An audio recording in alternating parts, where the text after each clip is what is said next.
And with us tonight are Johnny Moped. Johnny, yeah.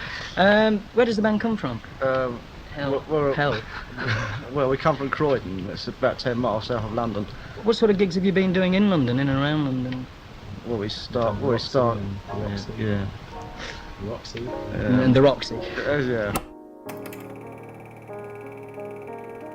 There's no one faking it less than Johnny Moped. He was tailor-made for punk rock. He was a legend back then. The captain and everyone just loved him and talked about him a lot.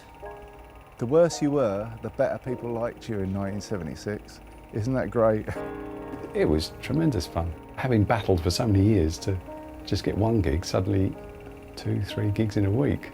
It was a spectacle to behold. You never knew what was going to happen next. You know, the Mopeds and the Damned and the Pistols and that were going up on stage singing stuff that related to normal people. And yeah, that's why everything changed.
Croydon is essentially a very dull place.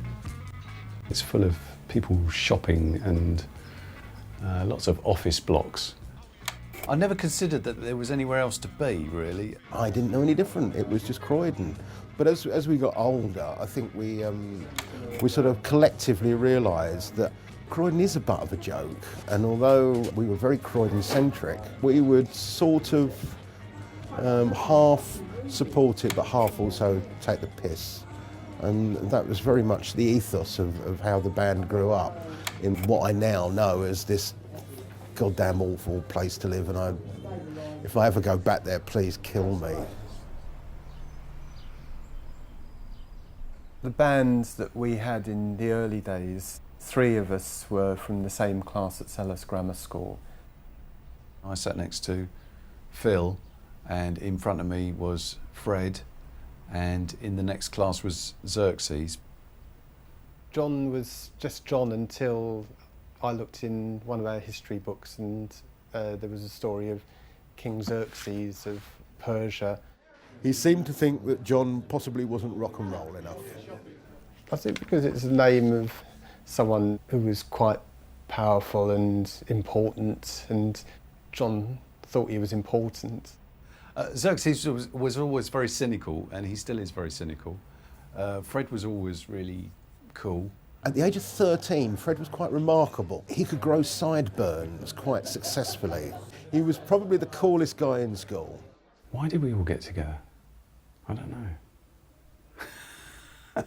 I think I was only asked in the band because I had a drum kit. My mum bought me a drum kit. I didn't want to play the bloody drums, but it was an opportunity to be in a band playing drums. Captain went to a different school. He went to Stanley Tech. Ray, my brother, he became a close friend to all of us through music, really. We used to watch Top of the Pops religiously, you know. We just saw the Sweet and Slade and, you know, the Glitter Band, and we just wanted to be up there doing that stuff. I mean, it's the age-old story, and I'm sure it still goes on.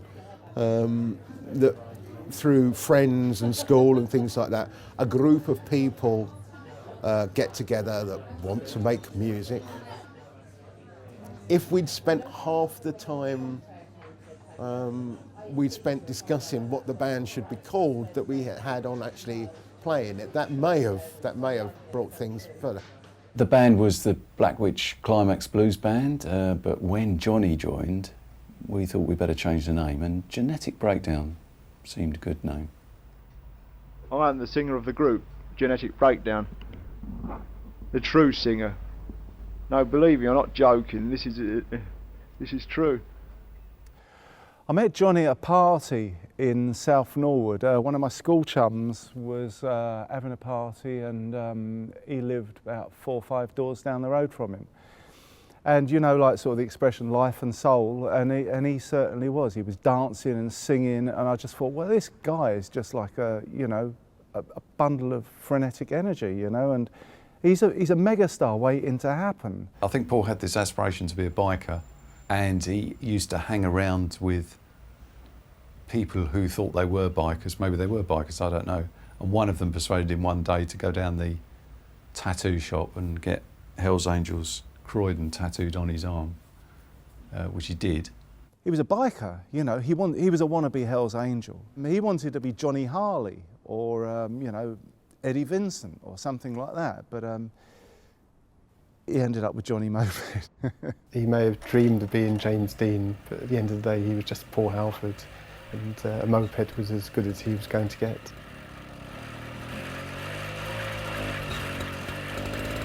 I think he was quite pissed off. It was,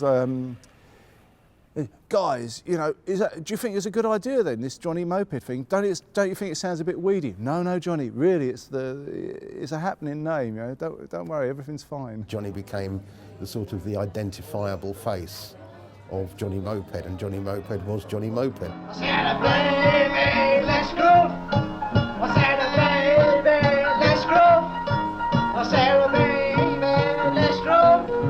I said, baby, let's groove. I said, baby, you gotta rock the joint. Yeah. Ray's dad very kindly let us use the place to rehearse, and it would normally be Phil's bedroom, which was downstairs. They weren't actually really rehearsals, they were an event. You didn't want to just keep playing the same old crap over and over again. You just make it up as you go along, and that's what we did. We just make things up as we go along, completely fearless. He was very good at improvising. I mean, that was the whole ethos of the band, that we would improvise.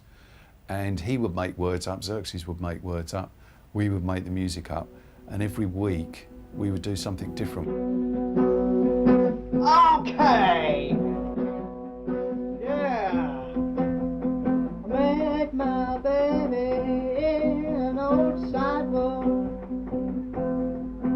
She was cutting through the town down an old side alley. We just aspired to playing a gig. Just a gig in front of an audience would just suit us fine. There was this natural amphitheatre called Beulah Heights, up near where the Crystal Palace TV area is. And they had a local festival there in this park. What did we do? Most bands would sit down, they'd work out a set list, they'd have some kind of, you know, rehearsal. How did we start it? Well, we started it by, you know, just following on from the song that the DJ had been playing on there, and just, you know, off it went. And, you know, where was the front man? Where was the singer? Mike was standing there, you know, on the grass in front of this bunch of local people waiting to be entertained.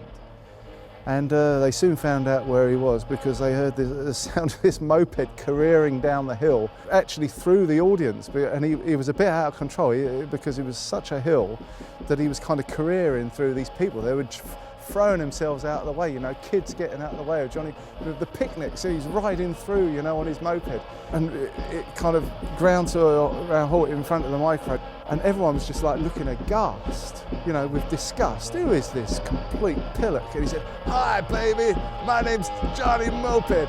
I just flown in from LA. Come on, let's take it away. 1, 2. What? I don't remember that. I don't remember that at all. That is no. I didn't turn up at Beulah Heights because I was on holiday, but I forgot to inform the rest of the band.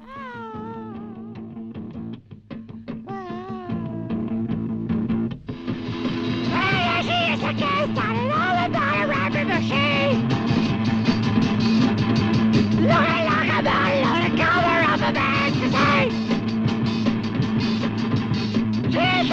40 beer man over 17. There's a go, go, go, go in Sweden. Go, go, go, go in Sweden. I said go, go, go, go in Sweden. The funny thing is, when you start a band, you have to interact, I suppose, with all the other bands in your local area. And we were universally despised by everyone else who played a musical instrument in Croydon. There was a group, I suppose theoretically they were our rivals in Croydon, called Dominus Contraband. I'm sorry, I should say Dominus Contraband. If you couldn't play your instruments, you were never going to get anywhere, and they could play their instruments because they could play King Crimson's 21st Century Schizoid Man. I remember the guitarist saying they can't play their instruments. And of course that became a great source of pride for us all. You know, we can't play our instruments. Give me an M. Give me an O. Give me a P. Give me an E. Give me a D. What's that spell? What's that spell?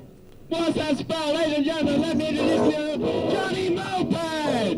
We couldn't get a gig anywhere, so we put our own gig on in the back garden, and we did put posters all around Croydon advertising it.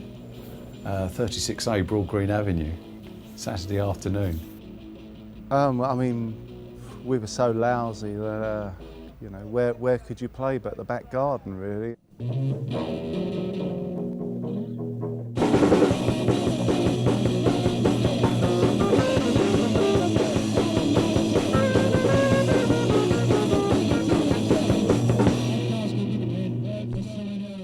And there were a couple of kids walking past, and we paid them sixpence to come and stand at the back so it looked like there was an audience.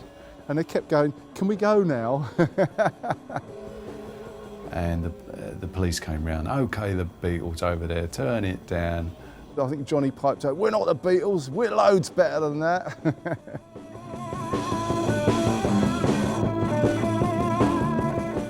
I think the neighbours were complaining that it was so boring rather than loud. Brenda was standing by the back gate. There was a woman on the horizon for Johnny, and the 20 years difference between them was no bar to getting together and being in love. Johnny used to say that he had 82% disability, and that's why he worked at the rehabilitation centre. At the same time, Brenda was also working in there. Yeah, she was working in the kitchen. I was washing pots and pans, and at that time she was a little cracker. I couldn't keep my eyes off her, you know. I remember a Geordie woman who was a pastry cook. She said, "That young fella, his eyes are following you around the kitchen like anything, you know, when you walk round." She said, "Why don't you go up and say hello to him and stuff like that?" Such an opportunity arose when I was a bit behind with the washing up. She said, "Now come on, lad, let's get this washing up done." Brenda said, "Well, do you want to come out with me tonight? Meet you down at Windsor Castle in South Croydon." That really spurred me, you know. I thought, "Oh, yes, whoosh, whoosh, whoosh," wash out his pots and pans, you know. No, the boss lady in a kitchen at the Government Trade Centre couldn't make out how I've done all the washing up so bloody quick, you know. Well, alright, so I'm going steady. Well, alright, then people about the dreams and wishes you wish, and a night when lights are low. Well, alright, well, alright. It did fizzle out, you know. We was just thought it wasn't going anywhere, you know. Thought, we're just playing the same old shit all the time, blah, blah, blah. Phil had gone to uni, and Xerxes had moved north to go to uni. The other members of the group, possibly quite rightly, thought that I'd sort of abdicated from the band. And I suppose I had, but not. It wasn't not one of those things that you discuss. It wasn't as though you're in the band, you're not in the band. I mean, you're in it. I'm in it for life. This is a life thing. Johnny had gone off with Brenda. Captain and myself and Fred, we experimented by joining different bands. I was invited to join a band with Slimy Toad in it. Tor was a progressive musical bore, which, you know, well, in those days it was enjoyable to play, but things moved on. Ray played in another band called Oasis, and he basically learned his craft in that band. Because they were doing all different cover versions musically, you had to get your shit together. I found myself working at the Fairfield Halls, cleaning toilets. One of the other porters, he ended up being rat scabies, and I remember he disappeared one day. He said, I'm off to answer an advert in Melody Maker, which was known as The Bible. He came back the next day with all his hair cut off, and he joined this band, run by this mad kind of visionary who ended up to be Brian James. So that was The Damned, really. He said, they're looking for a bass player, do you fancy it? I gave it a go, had my hair chopped off, and yeah, it was just a whirlwind.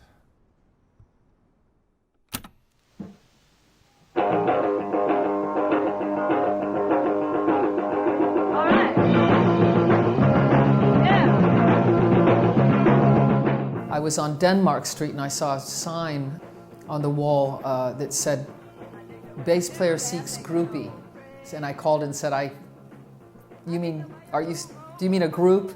And he went, well, I'll have either. I played with Fred in a band called The Unusuals, and that was me, Fred and Chrissie Hynde. I called them the Burke Brothers. They just looked like a couple of Burkes. And we rehearsed in Fred's mum's front room. We rehearsed lots of songs. Some of them, I think, turned up on the first Pretenders album. I know Precious is on there.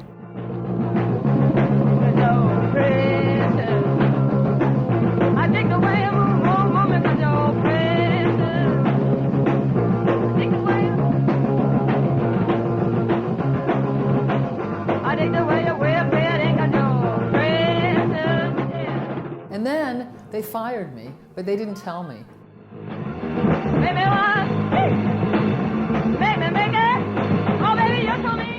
I was working at a woodwork factory. A colleague said, there's a couple of guys who want to see you. And there was Captain and Dave, and asked me, do I want to bring the band back together, you know? Much as the local scene in Croydon hated the Johnny Moped Band, we were actually just right for what was coming, which was punk rock.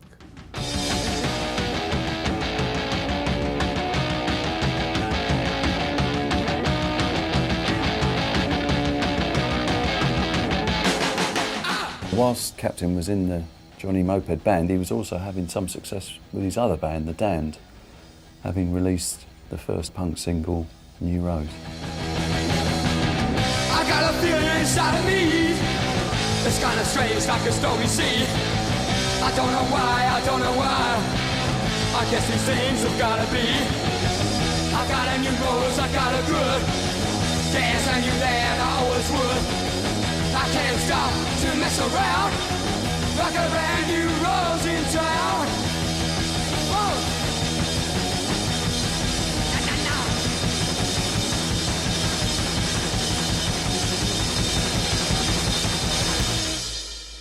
We opened up this club because we felt it was the right thing to do at the right time when things were bubbling up nicely on the whole scene. When we took on the Roxy, unbeknown to us, it had actually changed its name because it had gone bust and lost its licenses a couple of weeks before, because it was originally called Shake-You-Aramas, which was like a gay club, and it was just outside of Soho, north end of Covent Garden. No one else would have had us. If it was any decent club, it would have never allowed us even to hire it and put a band on. It was grotty in the sense that the seats were torn and stuck together with gaffer tape, chewing gum on the floor, and it was pretty, naff, yeah. It was a basement place, and it had a really low little stage, low ceiling, mirrored walls. It was like an old gay club, really, but really tatty and shabby. I mean, I can remember watching bands, and I watched one band. Don would be in the DJ booth, and I'd be out right in front of the band, and I would just laugh throughout the whole show, and so would Don. We'd be crying, actually, and I'd see a band come off stage, and I'd say, "Do you guys, is that like your own tuning, or can you just not tune your guitars?" And they said, "No, we don't know how to tune the guitars." And I'd be like, "Oh," that was just magic, because everyone would get up and have a go, and that really didn't matter even if you didn't know how to tune the guitar. The thing about the Roxy, what was important is it provided a really necessary ingredient of any movement. You got your soundtrack and you got your main players, but then you need a place for them to congregate, a sort of HQ where they can exchange ideas. And out of this exchange came other things, Johnny Moped was introduced to us through The Damned, and just crazy young band. But he was one of all the crazy young bands. He did stand out because he was quite nutty. Ray's commitment to The Damned was too much, so we had to find another guitarist. So we got Slimy Toad from that band Tour that I used to be in, and Chrissie Hynde, who'd renamed herself Sissy Barr. She wanted to be in the band. I got a copy of Sniffing Glue, I think it was, and there was an advert in there that the Johnny Moped band were looking for a guitar player, and I called in. It was like, "Hey, it's you guys," and they went, "Yeah, you're the only person that's called for the." They fired me, and I reapplied for the job, not knowing it was them. So we had two guitarists, and then we eventually did do a gig at the Roxy Club. I know. I remember I was wearing that pirate hat. That's when I sang "Johnny, It's You." We redid a song called, instead of "Baby, It's You," it was about Johnny Moped. "You should see what they say about you. They say you can't even start up your moped." And he was kind of famous too because his girlfriend was 40, and we all thought that was like, really radical. Toad's Les Paul kept going out of tune because it was so hot and humid in there. And I think, Chrissie Hynde held the first number together, Groovy Ruby and stuff like that,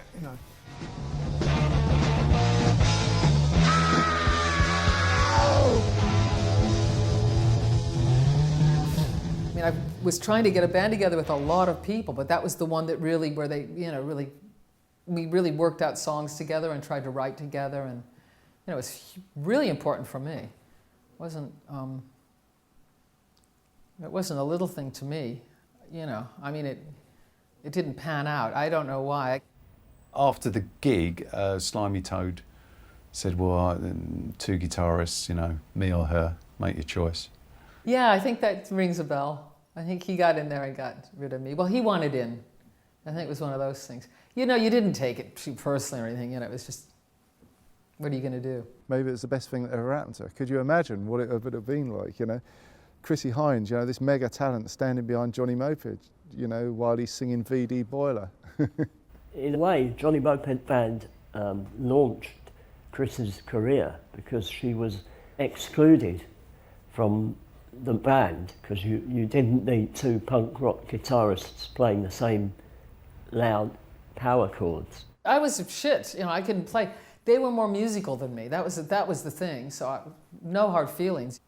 I had a certain something, which I, took with me, but, they couldn't use it. I was the last one.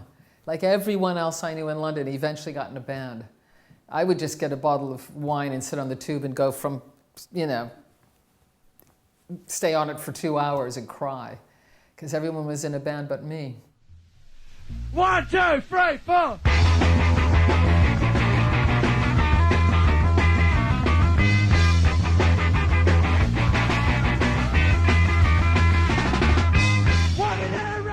Johnny Moped Band came home to Croydon, and they played the Rent Deer. Because it was Croydon, Johnny's wife came along.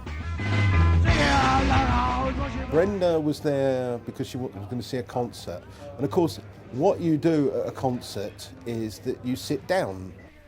She sat down on this bar stool in the middle of this crowd. Once the audience started pogoing, it was chaos. We had to get her out of there. Punks pogoed all over Brenda. She fell off a stool. She wasn't thinking that they're going to start leaping all over the place. She went down. Some of the other guys went through the crowd to bloody well grab her, and bring her to the side of the stage before she got trampled on and stuff like, or stomped on, you know. She should have joined in. Mind you, she was, you know, she's been eternally 60, I think. So yeah, she would occasionally come to the gigs. Very rarely. I think, you know, she just wanted his time and we wanted his time. Conflict of interest. Brenda's mother exerted quite a lot of influence. She disapproved of Paul being a rock and roll star because it would detract from him looking after Brenda. My mother-in-law wasn't into it. You know, she said, "Oh, you're going to bugger off with that load of reprobates again, are you?" I said, "Yeah, I've got a gig." Yeah. No, what about Bren? Doesn't she count? Well, she can come along if you like, so I'll get her in on the guest list. No, she said, "No, you bloody won't." And I'm not having her on stage singing either, making a fool of herself. You know, you get on with it, girl. You know, if Bren wants to come with me, she comes with me. If she don't, she don't. End of, you know. I mean, she's an adult. She can do what the hell she likes. You know. She's not a bloody kid anymore. You know. So what's the bloody problem? You know. There you go. But overprotective mother-in-law, who was rather feisty as well. You know, used to give me bloody grief at the best of times. But mustn't speak ill of the dead, I suppose.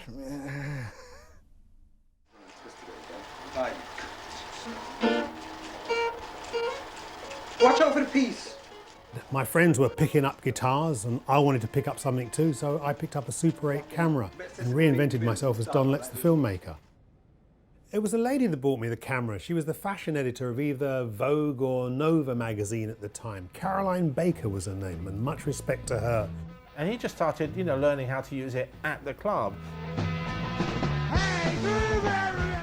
To learn to use the camera, he was just focusing on what was around him, obviously, and just amazingly caught this footage at that time, and it's a really good accident.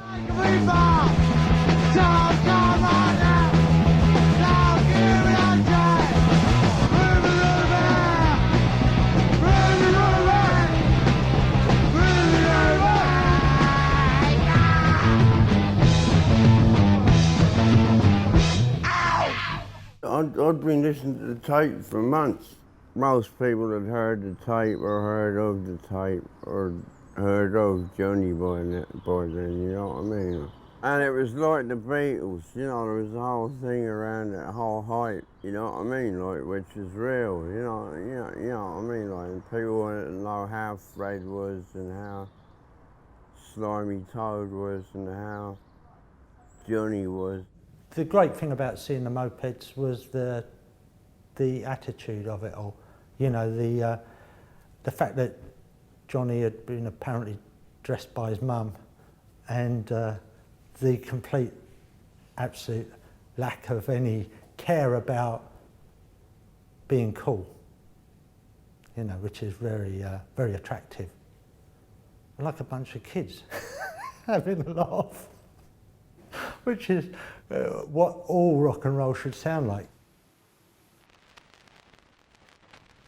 Okay, everybody, are you feeling all right, or are you half pissed or half knackered or what? Jesus, it's fucking hot. You're gonna pogo for this number. Basically, it's called Our Loving Man.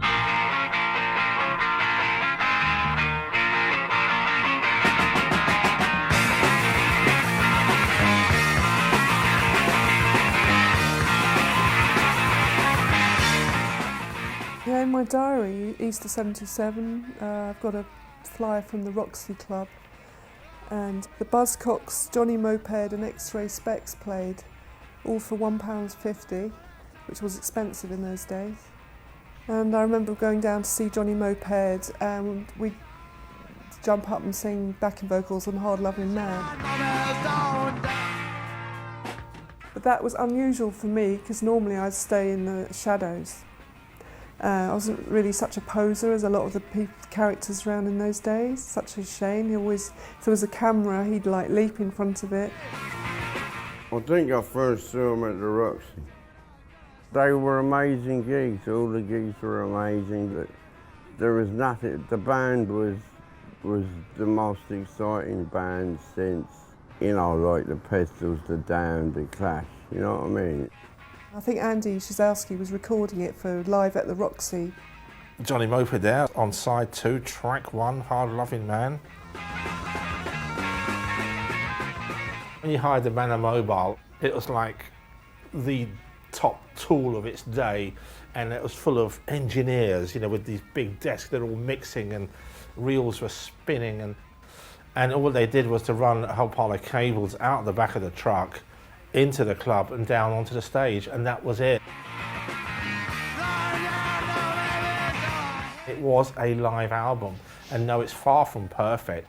What it does do, it does capture the essence of what punk was about, and certainly the Roxy.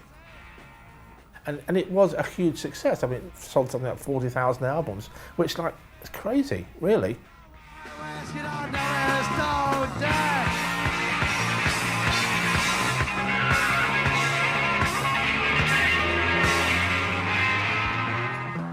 At that time, Roger Armstrong was a talent scout for Chiswick Records.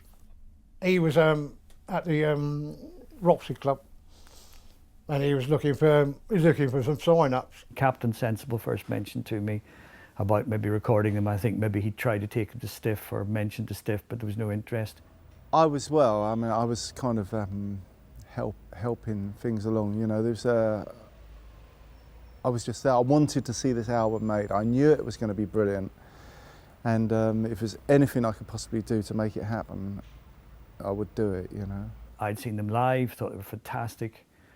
Part of the Croydon tradition of musically competent punks.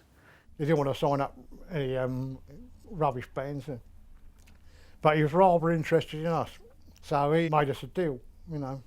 Yeah, I think I was ambivalent with the deal with Chiswick at the time. I was pleased that it was a deal. There it was on the table, but Chiswick Records I don't think were going to make us into superstars. I mean, the Damned had major companies chasing them, and so did the Clash, and so did the Pistols, but we had Chiswick Records. Dave and Toad weren't too happy about signing to an indie label, but they come round to it in the end. And that was the launch of Johnny Moped on vinyl. He was out there, all of a sudden it was real, he was there. Can't take it away, he's a living legend now.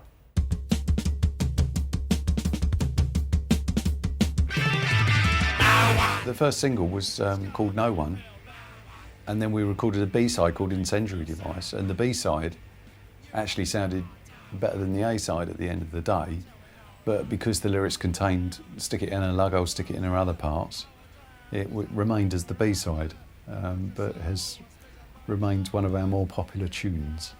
It was our first Moped vinyl release, and it wasn't going to be our last, so I was happy that we were on the tracks, you know, we were involved. You won't tell me no lies. Tell me what you're doing. Remember where your time goes. I don't want to lose this. I'm no one. And that then developed into the LP.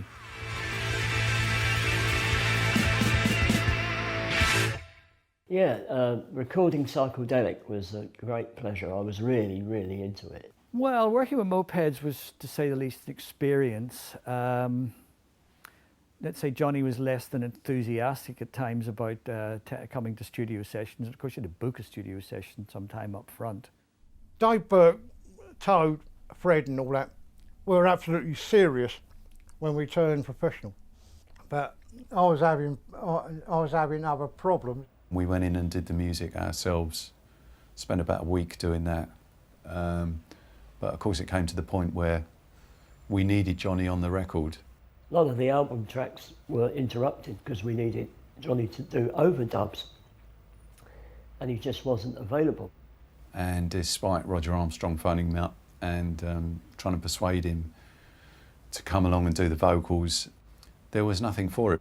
We had to go to where he worked, and we had to spin a story to the receptionist that there had been an accident with his mum. His mum had been run over, so he needed to come out and have a word with us, which he did. And we said, don't worry, your mum hasn't been run over, but just let's go for a cup of coffee in the car. But whilst he was explaining why he couldn't make it, you would be coercing him into the back of the car. So as soon as he got in the car, we just locked the doors and we were off to Chiswick. And I believe we also took his trousers away as an emergency measure, just to make sure he wasn't going to run away from the studio.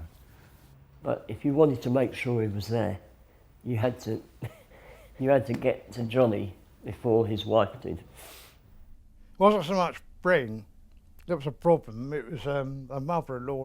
I seemed to let the mother-in-law twist me around her bloody finger just to keep the peace. You know, I've got to forego this or forego that. I could have said to her, bollocks to you, I'm going out and finish this album, I'm going to do that gig. You know, but she was a very domineering woman, you know. Once he got there, he stopped being reluctant. There was obviously some nervousness about doing it in the first place and coming up.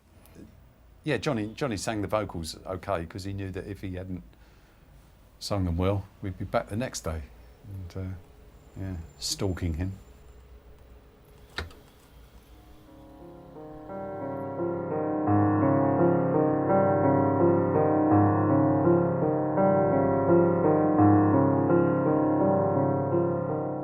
Fred was a little reluctant to be in the band, and particularly I don't think he enjoyed playing the bass guitar. He wanted to play the piano, he wanted to do something more sophisticated.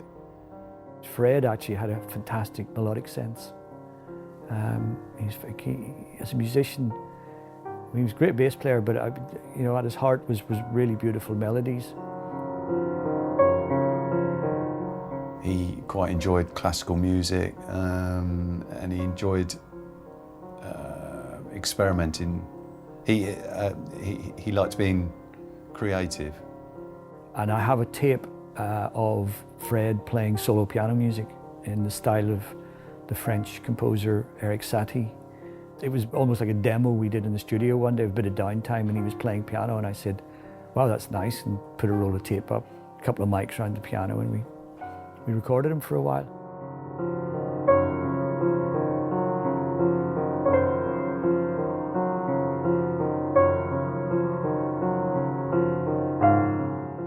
I had an idea to do the Fred Burke solo piano record, but unfortunately we never got back to it and it never happened.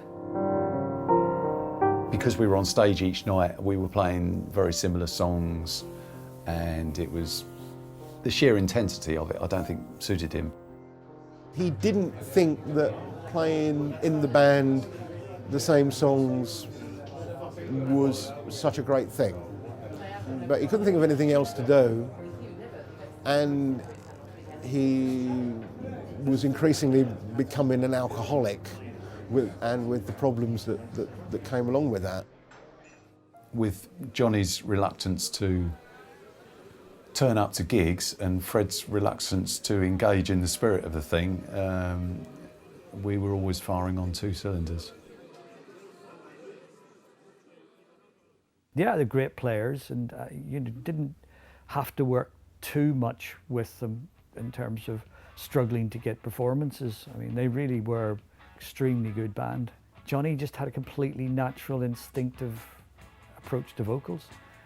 The one he struggled with was Darling, Let's Have Another Baby, and sort of not surprising in a way, because a completely quirky, eccentric piece that I think virtually any singer would have had difficulty dealing with.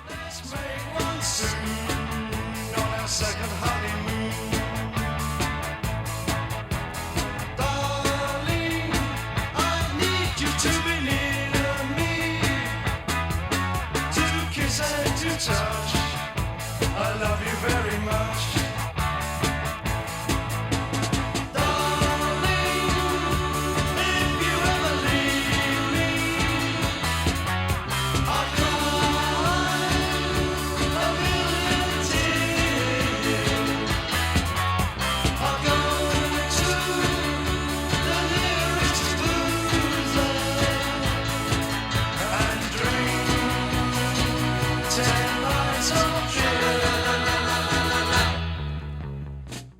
It was always a delight when we were making the record if the Captain turned up. Captain suddenly became this very responsible guy who was there to look after Johnny. And he was terrific with him, and he really put Johnny at his ease. He so obviously loved the band, and Johnny in particular. I knew that there was a genius album in that guy, and Psychedelic proves me right, doesn't it, really? Because it's just the most sensational record.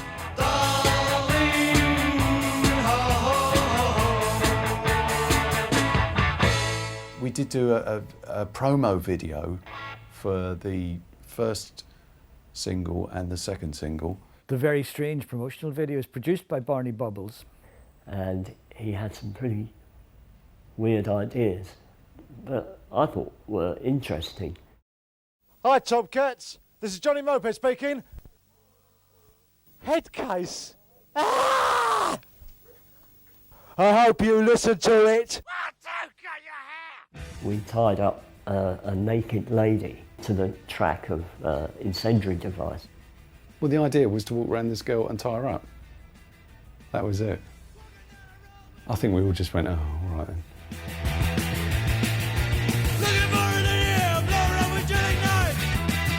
And Fred was so embarrassed having to look at this naked woman that you can see on the video that he's just walking around like this as he's doing the ropes. As an artist, he must have felt that that was a wrong way to portray it, but in the end it was that was the outcome. It wasn't a particularly good idea, but nobody thought of anything better. Some of the lyrics, especially Incendiary Device, kind of nowadays are a bit hard to take, to say the least. Barney, I think, sort of managed somehow with the way he presented that to turn it into a kind of art, sort of a kind of outsider art kind of piece. Very primitive, as we can see now.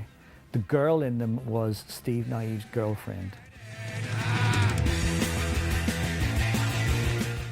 I would have to say they didn't make Top of the Pops, either of them. Thinking back on it, I don't know where we thought they might get shown. I actually had a bit of a hand in the editing of the video myself because I was quite fascinated by how it was all put together. And then they held this launch party, and the only comment I can remember was that it was described as though it had been edited by a chimpanzee, and it was universally slated.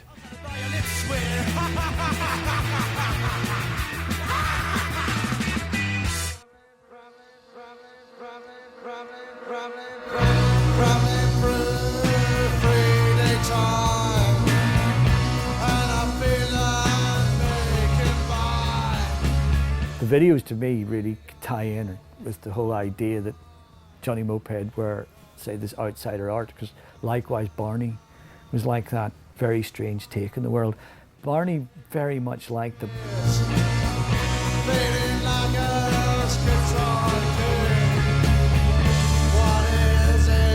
The visual representation of the band was really down to Barney Bubbles. He designed everything. He designed the album cover, singles, advertising, and even the light bulb logo that we've got.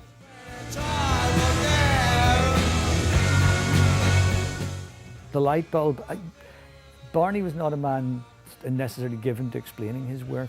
It's interesting the way it's used on the album because it's superimposed on Johnny's face, so it's obviously something to do with that image that Chris Gabbard took of Johnny.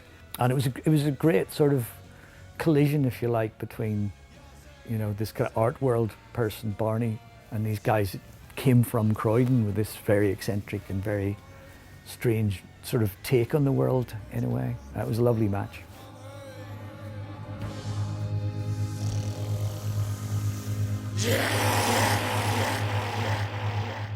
Chiswick put on a gig at the Roundhouse, and the idea of the gig at the Roundhouse was to put on 4 of their own bands and make a live album. Because we had a bunch of acts on this Chiswick label. We were doing quite well by '78. They had the Manor Mobile outside and recording all set up, but the one thing they'd forgotten was the critical factor, was getting Johnny Moped to the gig. Nobody had organised that aspect. So there were some frantic phone calls to Johnny at the last minute. We had Xerxes lined up to do the vocals instead. We'd done the sound check. We were about to go on in about 15 minutes. I can't say I was particularly looking forward to it when this chap came up to me and he said, you won't believe it. He said, Moped's outside and he's queuing to get into his own gig. And I went outside, it was poor Johnny, and I got to the door. They just wouldn't believe him that he was actually singing. I turned up with a mate of mine just a few short minutes before the band was due to go on stage. Oh, fuck it, let's do it. 1, 2, 3, 4!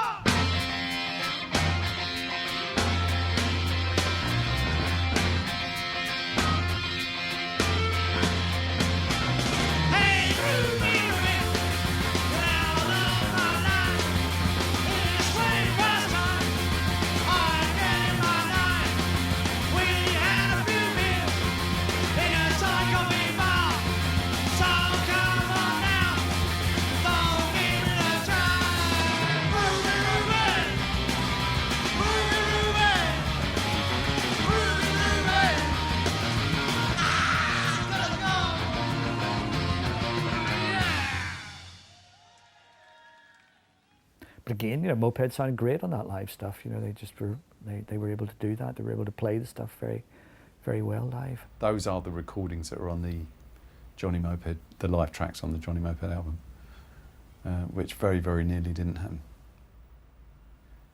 I first met Johnny at the Roundhouse gig because I'd been to the rehearsals with the band before and they did it without Johnny. I don't think he knew my existence or anything at that gig. He didn't know I was anything to do with him or anything. And I didn't know I had an existence with him either until at the end of the gig when somebody asked Burke something about it and he said, ask our road manager, and pointed at me. So I got elected by default. There was a point where Johnny had split up with Brenda and he started going out with Kay. But because he split up with Brenda, he didn't have anywhere to live. So the pair of them were offered a place by Tony, our manager.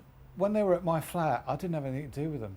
I just used to shut myself in my room and leave them to it because it was such a bizarre situation. I mean, the rest of the band didn't want him because I'm the manager, I've got to deal with it.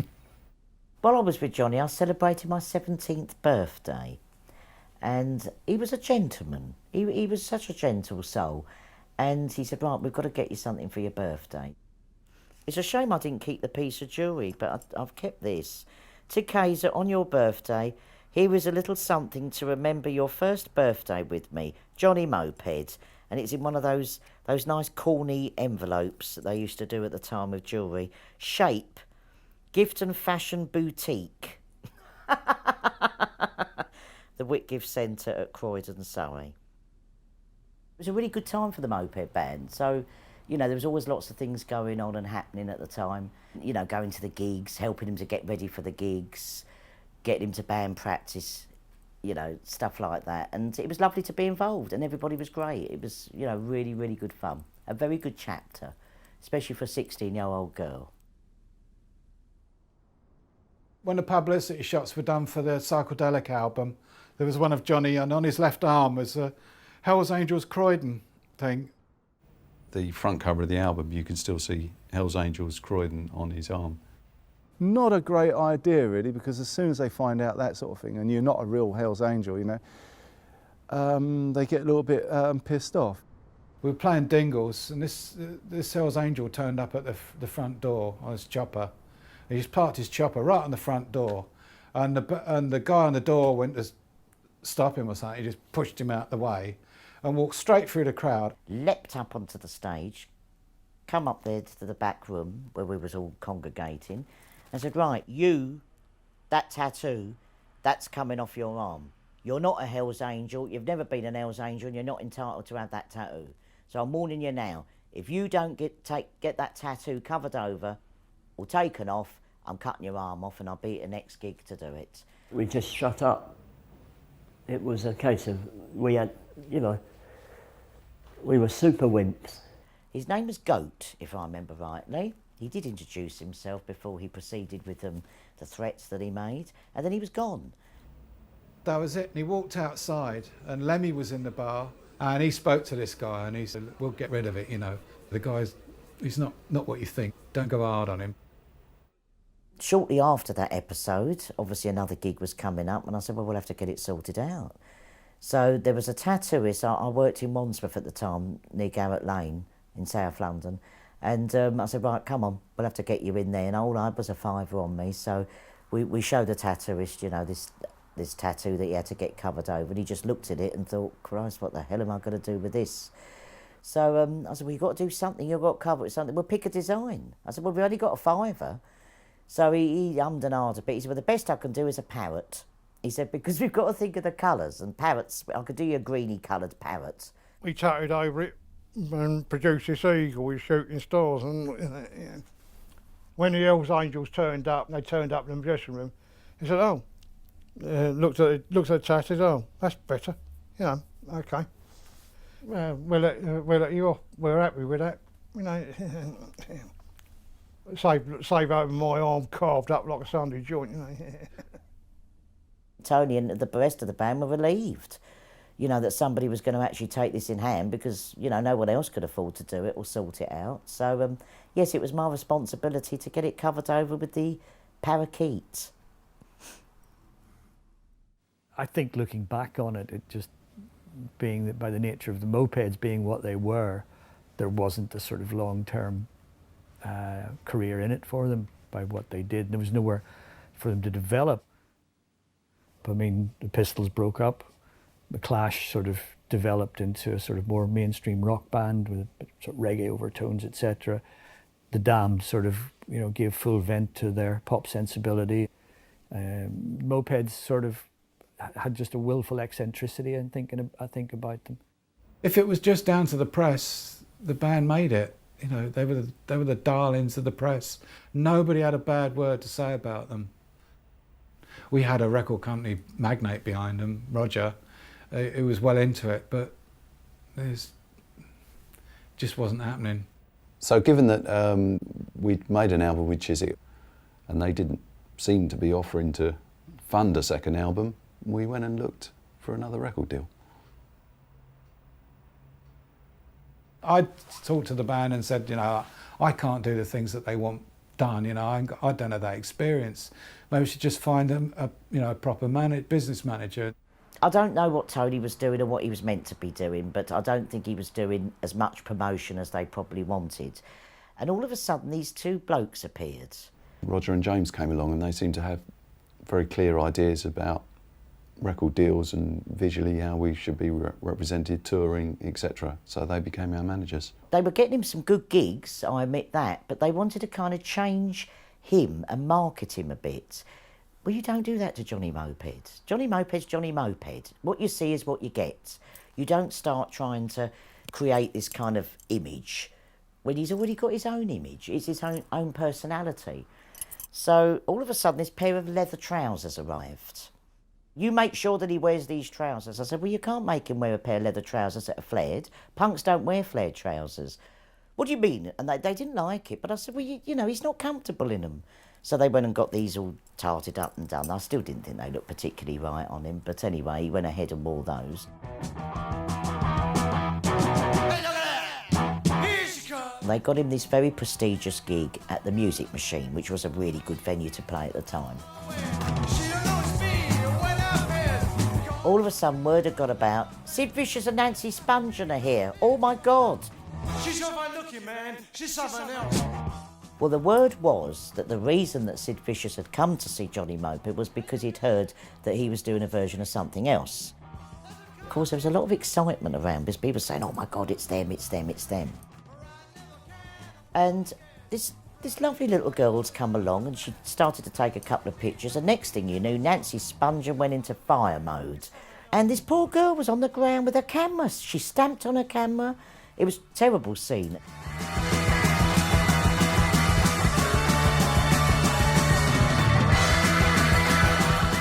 Obviously, Johnny was very anxious about that gig because, you know, there was a big crowd there. Sid Vicious was also there. There was a lot of expectation put on him. And of course the managers wanted him in those leather trousers, and there was makeup involved. And I thought, oh, sod it then, if we're going to go for it, let's put a bit of makeup on. I mean, looking back at the photos now, he looked very good. He did look good. I don't think he was particularly comfortable with it though, but he did go ahead with it, and I think he gave a really, really good performance.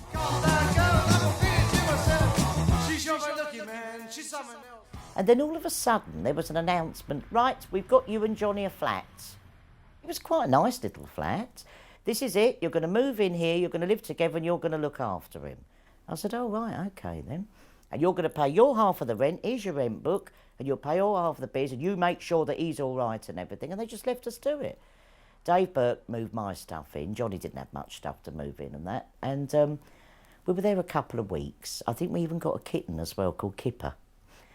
And we tried to do this kind of domestic bliss thing and that, but unfortunately, I don't know, at that time I was quite flighty. I mean, I just turned 17 and I thought, oh, do it, you know, looking back at it now, I can see I was like there to look after him. And I thought, well, at that age, I was just having trouble looking after myself, let alone looking after somebody else. And I just decided I didn't really want to do that anymore. Johnny went back to Brenda, and to quickly cement their relationship and their getting back together, they got married. They were marrying Croydon Register Office. Brenda's family didn't want her to marry me. No, it was a private wedding. It's just me, my wife, me and my bride-to-be and 2 witnesses. That was all.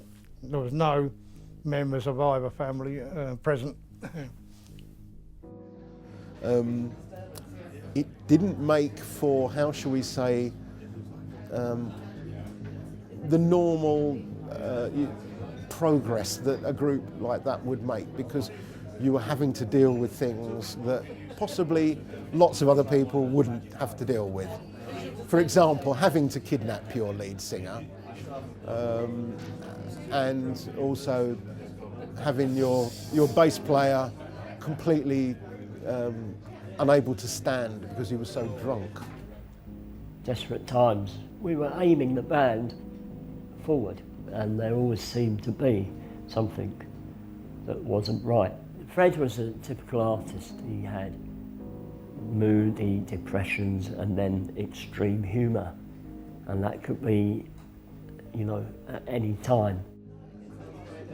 The drink was beginning to take its toll, and he was becoming more and more erratic in gigs, and I think that it certainly was frustrating the others. He was a total pisshead. I remember when we was going up the M1, he had his big grey Mac on, and he's pulling out flagons of bloody cider. And he played a soundpipe club in Nottingham. He was playing bass quite well. Then all of a sudden the bass stopped. I was halfway through a song. There's Fred, a crumpled heap in front of his sound system with a bass slung over him. Oh no! You can't sustain a band where the singer doesn't turn up and the bass player's completely pissed all the time. And there was another incident at the Lyceum Ballroom where the Lurkers had played. Fred was playing all the wrong bass lines, and Dave got so pissed off. We were on the verge of a fairly lucrative deal with Decca Records, and all we had to do was play one gig and hold it together. And Fred said to me before the gig, well, I'm not going to bother to hold it together. And he got completely drunk, and I didn't hear him play a right note all night. But of course, the thing that ultimately blew it was the fact that I threw him off the stage at the end. Dave just got off the drums and pushed Fred off the bloody stage. And he was sent off with a concussion. We might have got away with it, I don't know. Yeah. So that was the end of the band, really. The door had opened, you'd seen what was in there, and you just didn't want to, you know, it was just not, I didn't like what I saw. It wasn't, you know. Johnny Moped was going to remain legendary. It wasn't going to be Dizzy Heights, or it wasn't going to be ongoing. He's always going to be a leg end. Fred left the band, and then Slimy Toad lost interest in playing, you know, because the pair of us, me and Slimy, were the driving force behind the band, and we got so frustrated with the other two that it, yeah, I think that's what did it for us, really.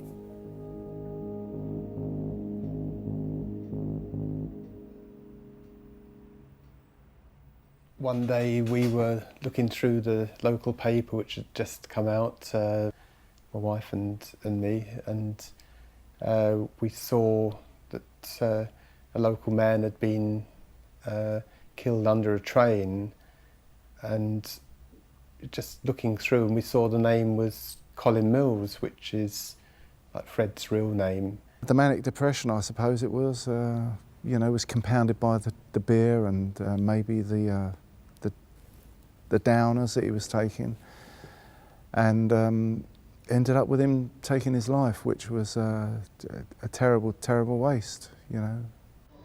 I saw him about a month before he threw himself under the train, and we were drinking in a pub in Croydon, and he was fantastic. He was just like the old Fred. It was just absolutely a joy to behold. Obviously we were drinking, but I mean it wasn't, you know, it wasn't anything unpleasant. And I said, Fred, you know, basically, you know, what's with the madness, you know? And he said, oh, he said, nah, he said, it's all right.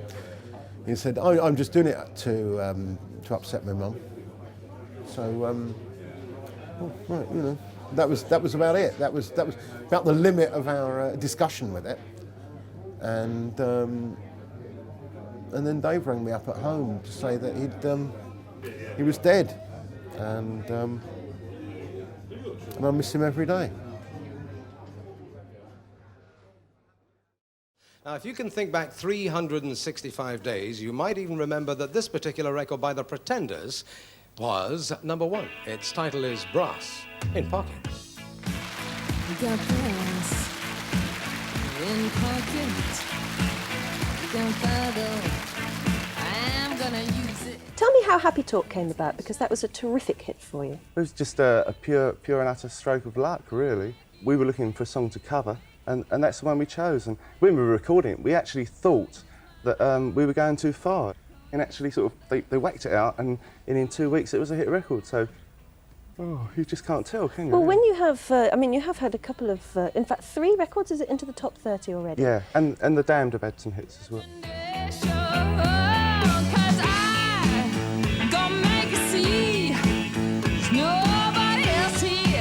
No one like me.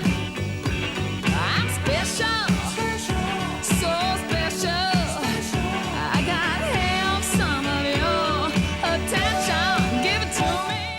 We're all signing on, and we surviving as best we could on a rock and roll dole. Slimy Toad, a guy called Jacko, who played bass, and myself all living in the same flat together. We decided, well, we might go out and play a tour. We'd get a little generator and see if we could go out and play obscure places. I remember it because it was my birthday. So we put the band in the back of a van, and we got Jaco Pastorius to play bass for us. The ideal singer to get was Johnny Moped. I said at the time, I'd have to be pissed to do this, you know. It came about that to pay the rent, I would have to sell my guitar. And so that's what I did. So we went and borrowed a guitar. Is this the promotional video? And we took the band out in a transit van, drums and all, everything, PA, back of the van, and set up outside the pub.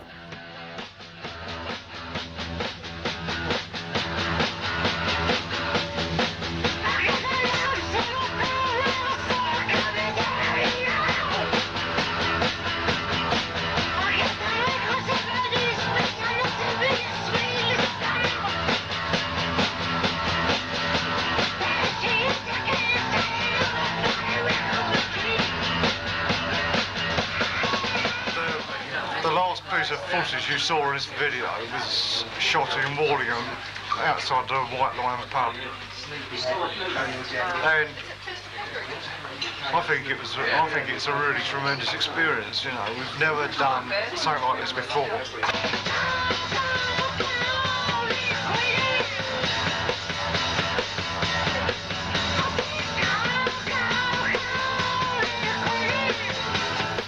We played Wallingham Green, and we proceeded down to Wops's Lodge and played inside a roundabout. We decided to do this in the middle of winter, which was a bit crazy, really. We were all huddled up in scarves and gloves. It was refreshing. Everyone was, you know, into it. It was fun. That's how music should be. From then on, we went to Croydon.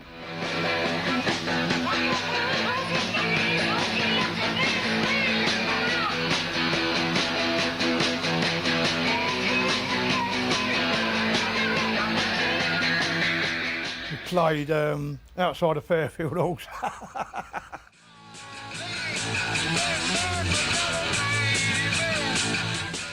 We did get to play outside the Fairfield Hall because we'd never managed to play inside the Fairfield Hall until the commissioner came along and slung us off. It's an experience, it's different, but not one I want to repeat. It was good. The bands were back together and it was functioning again. We started the band getting back together again, and we played a few gigs after that as the Johnny Moped Band.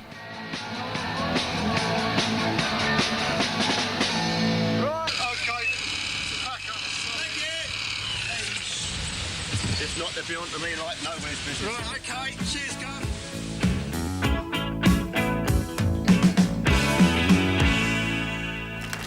As the Pretenders at #1 this week, maybe next week you'll have to tune in to Top of the Pops and find out. We'll see you then, and we'll go out with a climate. My one artifact, probably from 1970, probably the only thing I have from days of yore. Yeah, Brenda must be like, you know, in her late 70s now. Awesome. And she still won't let him do anything. Amazing. It's just unbelievable. You know, when you think back on it and stuff like that, you know. It left me scratching my head. I thought, what the hell was going on with me all them years ago, you know what I mean? You don't have a choice of life. This is it. I loved it at the time. It's fantastic. Can't believe we're still doing it.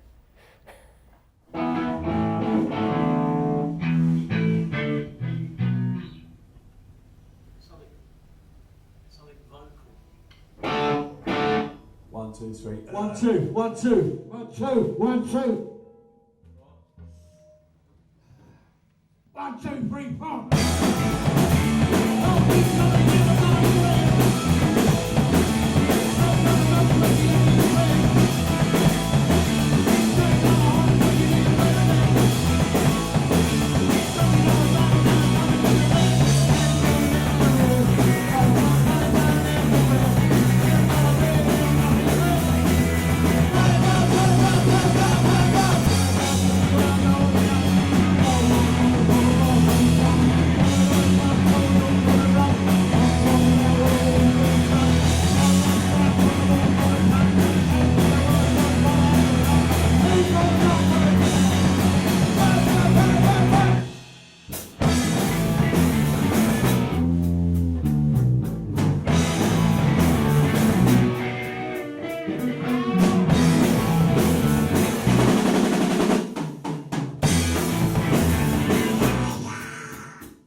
Let's do it.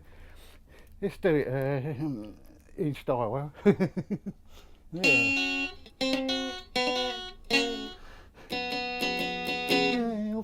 that'll be today. You say goodbye, that'll be today. You make me cry, you say you're gonna leave. You know it's a lie, 'cause that'll be the day. I live in Caterham on a hill, which is off the Causden Road. At the moment I'm a full-time carer for my wife. Yeah, she has mobility problems and stuff like that, you know. So I'm practically hands-on almost 24 hours a day. Darling, if you ever leave me, I'll cry and see. I'll go to the nearest movie and drink 10 pints of beer. Darling, let's have another baby. Let's make one soon on a second honeymoon. Oh, she hasn't forgotten. That's right. Yeah. Johnny actually was a great rock and roll singer, harking back to much earlier days and kind of really the kind of real heart and real core of rock and roll. Johnny could do that kind of thing, you know, he was great at it. The guy's a genius and he deserves every success that he gets. He was a star, just not quite in the same world that everybody else existed in. We're going to do a number of our Roxy album. It's a number called Hard Loving Man.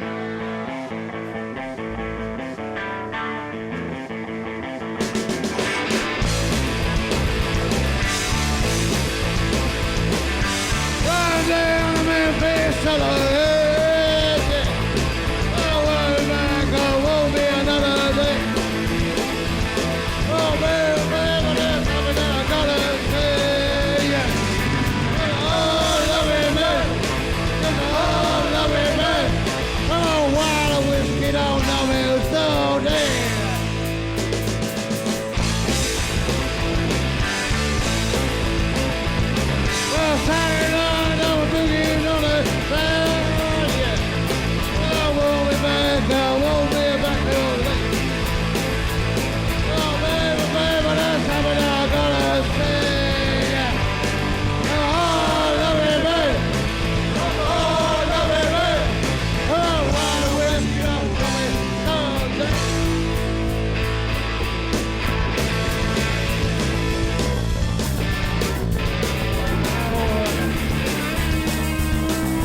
This is our original guitarist, Doug Miller.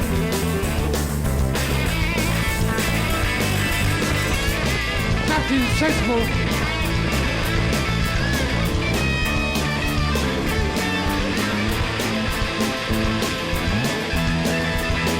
He's our founding guitarist. Yeah! Right down the Memphis cellar. Yeah! Oh, we're back, I won't be another day. Oh, baby, baby, let's have it, I gotta say. Oh, loving man. Oh, you know, loving man. Oh, why would you love me so?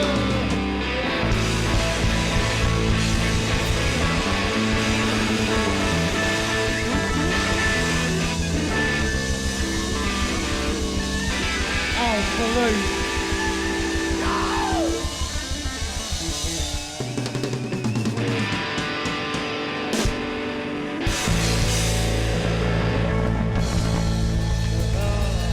Johnny Moped!